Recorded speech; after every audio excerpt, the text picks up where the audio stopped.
অবস্থা দেখেন। আরো আছে আরো আছে।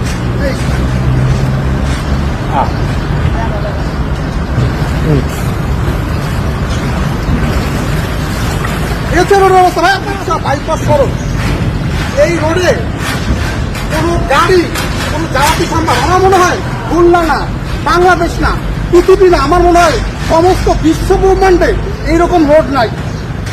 আমার এই ভিডিও, আমি আজকে ভিডিও করতেছি, এই ভিডিও আমি মাননীয় যোগাযোগ মন্ত্রীকে পাঠাবো, ওনার নাম্বার আমি ম্যানেজ করছি।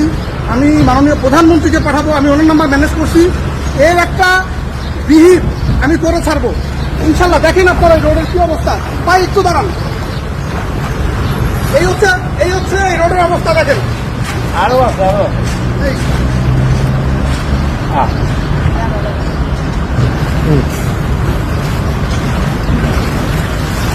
এই হচ্ছে রোডের অবস্থা ভাই। আপনারা আসুন তো, গাড়িটা নিয়ে আসেন, গাড়িটা নিয়ে আসুন, যান তো। এই গাড়িটা দাও, গাড়িটা দাও।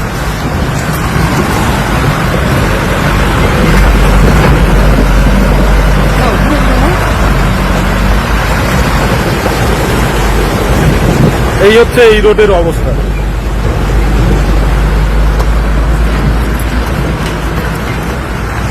এই হচ্ছে এইরকম সুইমিং পুল এই রোডে একটা দুইটা নাই।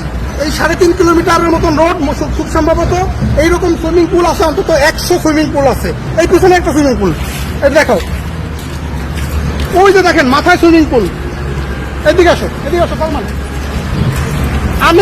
আমি কেডিএ চেয়ারম্যান, কেসিসির প্রধান প্রকৌশলী, খুলনা সিটি কর্পোরেশনের প্রশাসক মহোদয়, সবার প্রতি সম্মান রেখে বলতেছি, আপনারা as soon as possible, as soon as early এই রোডের কাজে হাত দিবেন। এই রোড ঠিক না করা পর্যন্ত আপনাদেরকে খুলনা শহরের অন্য যে কাজ আছে এগুলো বন্ধ রাখেন, এগুলো বন্ধ রেখে এই কাজ করেন।